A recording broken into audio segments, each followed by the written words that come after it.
জোরে হর্ন দিতে দিতে দ্রুত গতিতে ছুটছিল একটি মাইক্রোবাস।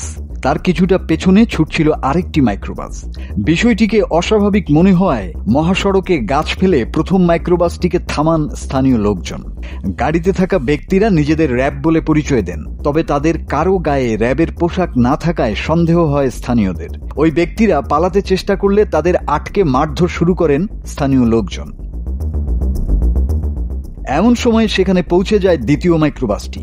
এতে ছিলেন র্যাবের প্রকৃত সদস্যরাই, যদিও কয়েকজন র্যাব সদস্যের গায়ে ইউনিফর্ম ছিল না। তারা নিজেদের পরিচয় দিয়ে স্থানীয় লোকজনের হাত থেকে আটক ব্যক্তিদের উদ্ধারের চেষ্টা করেন।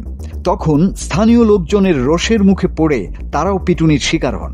এক পর্যায়ে স্থানীয় থানা থেকে পুলিশ ও র্যাবের সদস্যরা ঘটনাস্থলে গিয়ে লোকজনকে শান্ত করে আসল নকল দুই পক্ষকেই উদ্ধার করে। ঘটনাটি ঘটেছে ফরিদপুরের নগরকান্দা উপজেলার চর যশোরদী ইউনিয়নের জয়বাংলার মোড় এলাকায় ঢাকা খুলনা মহাসড়কে। জনতার হাত থেকে র্যাব ও ভুয়া র্যাব সদস্যদের উদ্ধার করে নগরকান্দা থানায় নিয়ে আসা হয়। রাত 8:30টার দিকে তাদের নিয়ে ফরিদপুর র্যাব ক্যাম্পের সদস্যরা মুন্সিগঞ্জে শ্রীনগর থানায় হস্তান্তর করেন। র্যাব 10-এর এক সংবাদ বিজ্ঞপ্তিতে জানানো হয়েছে, আসামিরা দুজন স্বর্ণ ব্যবসায়ীর কাছ থেকে ডাকাতি করে পালাচ্ছিল।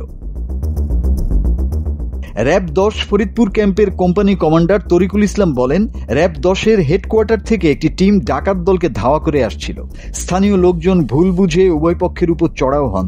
কিছু র্যাবের সদস্যরা সাদা পোশাকে থাকায় উত্তেজিত লোকজন তাদের তাৎক্ষণিকভাবে প্রকৃত র্যাব বলে চিনতে ভুল করেন। প্রথম পর্যায়ে জনগণ ভুয়া র্যাব মনে করেছিল। এ কারণে র্যাব 10-এর সঙ্গে কিছু ঘটনা ঘটেছিল, তবে তা আমলযোগ্য নয়।